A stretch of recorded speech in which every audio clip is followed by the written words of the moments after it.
வணக்கம் friends, welcome to round about Gates YouTube channel. எல்லாரும் எப்படி இருக்கீங்க? நல்லா இருக்கீங்களா? ஒவ்வொரு நாளும் ஒவ்வொரு கோயிலை பத்தி டீட்டெயிலா இந்த சேனல்ல பார்த்துட்டு வரோம். இன்னைக்கு நம்ம பார்க்க போற திருக்கோவில் தஞ்சாவூர் மாவட்டம் கும்பகோணத்தில் உள்ள அருள்மிகு பானபுரீஸ்வரர் திருக்கோவில். இந்த கோயிலை பத்தி டீட்டெயிலா தெரிஞ்சுக்கலாமா? உலகம் அழிந்த காலத்தில் தண்ணீரில் மிதந்த கும்பத்தை சிவன் பானத்தால் உடைத்த தலம் இது. அதனால்தான் சிவனுக்கு பானபுரீஸ்வரர் என்ற பெயர் உண்டாயிற்று. வியாச முனிவர் ஒரு முறை நந்தி தேவரிடம் சாபம் ஒன்றை பெற்றார். மகாவிஷ்ணுவின் கட்டளைப்படி பானபுரீஸ்வரரை வழிபட்டு சாபம் நீங்கியது. இத்தலத்தில் வியாசர் லிங்கம் ஒன்றை அமைத்து வழிபட்டார். இதற்கு வியாசலிங்கம் என பெயர் சூட்டப்பட்டுள்ளது.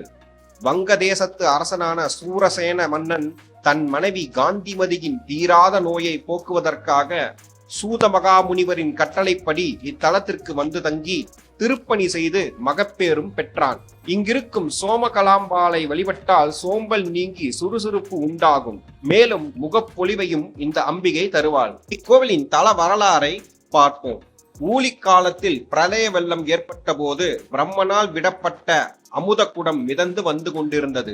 அப்போது கையிலையில் இருந்து வேடன் வடிவத்தில் வந்த சிவபெருமான் ஒரு பானத்தால் அந்த குடத்தை உடைத்தார்.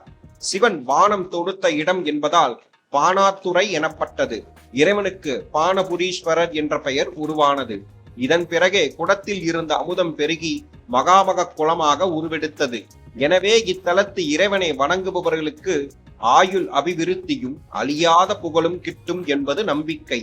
அமுதத்தையே குடித்த மகிமை இத்தலத்திற்கு வந்தால் கிடைத்துவிடும் என்கிறார்கள். இக்கோவிலின் மூலவர் பானபுரீஸ்வரர், தாயார் சோமகலாம்பாள். புராண பெயர் பானாத்துறை. கோவில் திறந்திருக்கும் நேரம் காலை 7 மணி முதல் 11:30 வரையிலும், மாலை 5 மணி முதல் இரவு 8 மணி வரை கோவில் திறந்திருக்கும். இக்கோவில் கும்பகோணம் நகரத்தின் எல்லையில் உள்ள பானாத்துறையில் பானபுரீஸ்வரர் கோவில் உள்ளது.